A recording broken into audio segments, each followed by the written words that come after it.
เชื่อสายของอันมาล่าฟ้าลุยเกี่ยวกับบุตรสวรรค์กับนางสาธุโอ้สบายเลยครับเพราะนั้นมั่วถ้าเกิดจะให้คนที่ปัดหัวคือมาล่าฟ้าลุยเกี่ยวกับบุตรครับเพิ่มเลยเรากล้องจะเป็นมาเริ่มมาเกิดในเมืองมนุษย์โอ้ตกจากสวรรค์เริ่มเกิดเป็นมนุษย์โอ้แต่เราต้องดูงามต้องดูเนาะคือถวายพระเครื่องหอมและพระพุทธเจ้าของห้องครับผมในสมัยรัชกาลที่หนึ่งก็เกิดครับผมโอ้เป็นเสี้ยของห้องหนึ่งตัวโอ้เป็นยุคราชการที่หนึ่งเป็น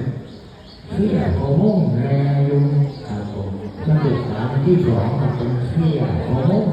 ครับผมที่สามก็เป็นเสี้ยของห้องโอ้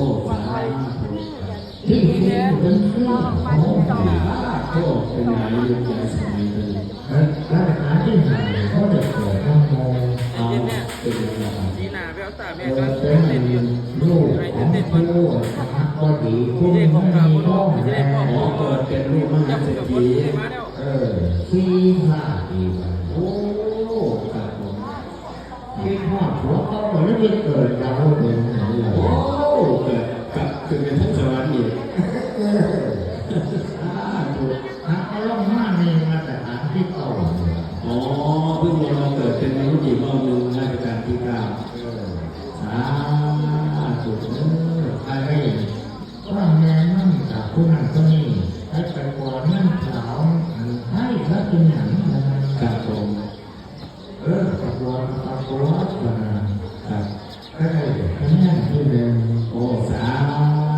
ธุได้เป็นยูนิเวิร์สไทยแลนด์วันโอ้ครับผมเราดูเราจัดเกิดมาอันเมื่อวานเท่านั้นที่ไหนครับผมครับ